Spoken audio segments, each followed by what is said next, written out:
السلام علیکم ګران زده کوونکو، خدای دې وکړي چې روغ جوړ او صحت وکړو.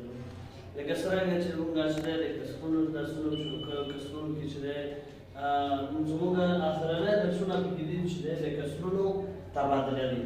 نو راځو لومړی چې دی یو عام کسر څنګه په اشعار کسر باندې تبدیلوو.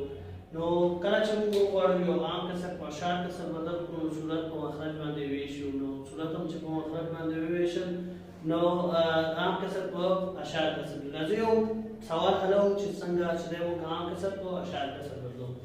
مثلا دور شعر سے وہ پر دعا دا شعر یو عام کسر دی. نو دا موږ غواړو په اشعار بدل کړو. نو صورت په مخرج باندې ماته صورت په مخرج باندې ویشو. راځو ګورئ درې په دوو کیسو کېږي شپږ، یو باقي اشعاریه کړو دلته او یو صفر پورته کوو. کله چې موږ اشعاریه کېښود نو موږ د دې صفرونو حق لرو چې پورته کړو. نو صفر پورته کوو. راځو پنځه په دوو کې څو کېږي؟ لس. لسونه چې لس نافذو یو بل سره ختمېږي. نو دلته موږ وایو چې اووه پر دوه مساوي ده د درې اعشاریه پنځه سره. درې اعشاریه پنځه یعنې نیمه پر نیم. دا د اشعاري کسر شو، دا څه شو؟ عام کسر شو. دا د اشعار کسر هر رقم سوالونه تاسو کولی شئ چې عام کسر په اشعار کسر دا یو طریقه ده چې صورت په مخرج باندې وویشو او مکمل اخلاص شو، یعنې صفر صفر راسره شي بقایا کوډونه مکمل اخلاص کو. هغه اشعاري په واسطه موږ کولی شو چې څه وکړو؟ خلاص وکړو. راځو اشعار کسر بدلول په عام کسر. راځو ګرانو زده کوونکو د اشعار کسر بدلول په عام کسر. ګوره شعر سے کله چې اشعار کسر راغلی وي او په عام کسر بدلول نو د اشعاري علامې چې دی په ځای یوه دو مخرج کې او د اشعاري برخې عددونو په تعداد باندې صفرونه کړو. مثلا ګوره شعر صفر اشاریه دلته سمه صفر اشاریه 215. اوس د دې دا چې په اشعار کسر په عام کسر بدلو نو موږ وویل چې دا مساوي کېږي د دې اشعاري دا چې دی برخه دا مکمل چې دی دا صحیح برخه چې دی په صورت کې لیکو. چې په صورت کې مو لیکل نو د دې اشعاري په ځای چې دی یو او د دې اشعاري عددونو تعداد په واسطه یو دوه درې څو تعداد درې دي. اشعاري برخې تعداد درې دي نو د دې په اندازه چې دی څه وکړو؟ صفرونه وکړو. که چیرې ګرانو زده کوونکو دغه موږ بېرته اختصار په اوس سره اختصاره وی.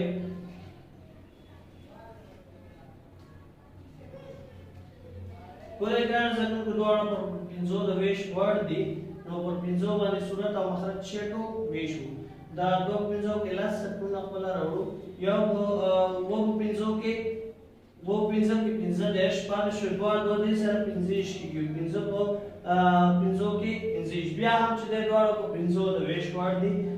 لیکو څلور پنځو کې شل صفر خپله او یو پنځه پنځه دوه دې تر پنځه په پنځو کې پنځلس. پنځه په پنځو کې پنځهویشت. او راځو بیا هم ګورئ موږ دواړه په پنځو د ویش وړ دی. پنځو باندې ویشو.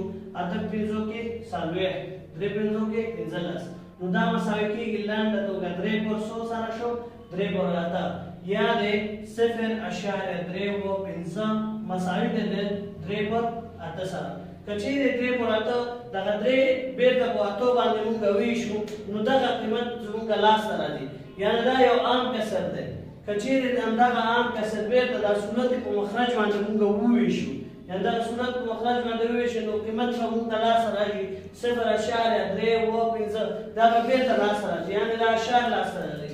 او د اشعار چې دی د اشعار چې په عام بدلو موږ وویل چې د اشعاري رقم په اشعاري علامې په ځای چې دی مخرج کې یو او د اشعاري رقمونو عددونو په ځای صفرونه کړو.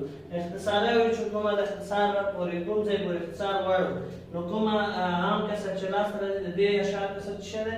عام کسر دی. دا اوس زموږ د نن ورځ درس خدای دې وکړي چې درس باندې پوه شوي یاستئ.